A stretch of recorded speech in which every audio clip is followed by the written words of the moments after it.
राजमंगल से। नमस्कार साथियों, गौमूत्र क्रांति के YouTube पर आप सभी का स्वागत है।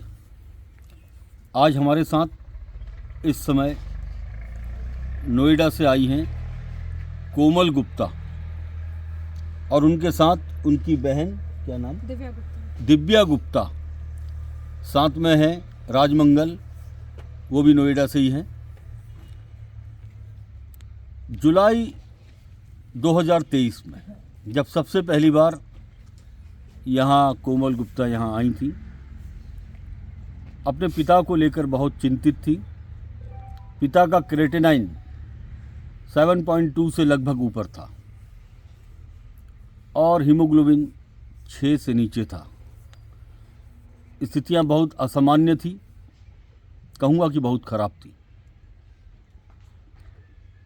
तब से और आज तक क्या क्या स्थितियां हैं, क्या क्या बदली हैं, क्या क्या हालात बदले हैं, मैं चाहता हूं कि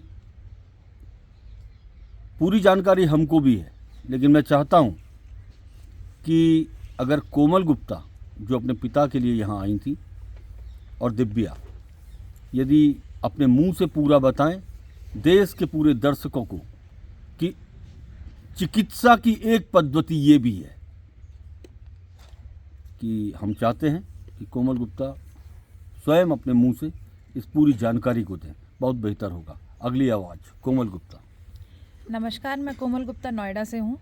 मैं लास्ट ईयर जुलाई में यहाँ पर भंडारी सर के पास आई थी। मेरे एक दोस्त ने मुझे यहाँ का रास्ता बताया कि आप वहाँ चले जाओ, क्योंकि मेरे पापा का क्रेटिनाइन काफ़ी बढ़ चुका था। डॉक्टर्स ने बोल दिया था लास्ट अब आपका स्टेज है, और पापा डायलिसिस की स्टेज पे आने वाले थे। तो जब मैं जुलाई में यहाँ से गुरुजी से दवाई लेके गई, तो उसके बाद 5 दिन में ही पापा मेरे को बोलने लगे, कोमल मैं तो बिल्कुल स्वस्थ हो गया, मैं तो बिल्कुल चलने लायक हूँ। जो बिल्कुल बिस्तर पे थे, खाना पीना उनका बंद हो चुका था और वो इतनी वीकनेस आ चुकी थी कि हम उनको उठा के बाथरूम में लेके जाते थे, नहला के धुला के उनको लेके आते थे। खाना उनको बिल्कुल भूख नहीं लगती थी।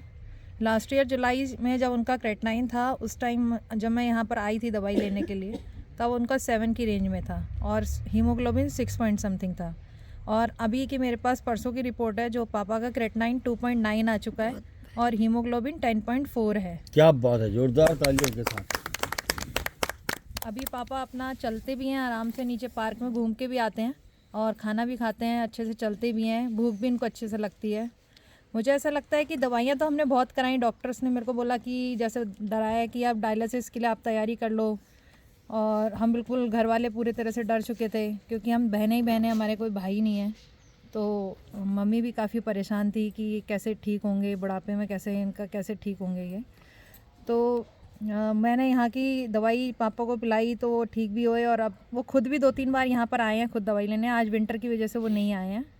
तो मैं गुरुजी का बहुत बहुत धन्यवाद करना चाहता हूँ। बस एक बात मेरा है कि सब जितने भी रोगी हैं, मेरी तो भगवान से असीम कृपा यही रहती है कि भगवान सबको ठीक करे। लेकिन गौमूत्र तो कई जगह मुझे लगता है काफ़ी जगह मार्केट में मिलते हैं, हर जगह मिलता है। मैं यहाँ से भी लेके गई, लेकिन जो यहाँ की गौमूत्र है, मुझे ऐसा लगता है कि उस पर कहीं ना कहीं भगवान का बहुत बड़ा आशीर्वाद है, और इनके जो गुरुजी हैं उनका आशीर्वाद है, बिना उनके भगवान के हम कहीं भी नहीं चल सकते हैं।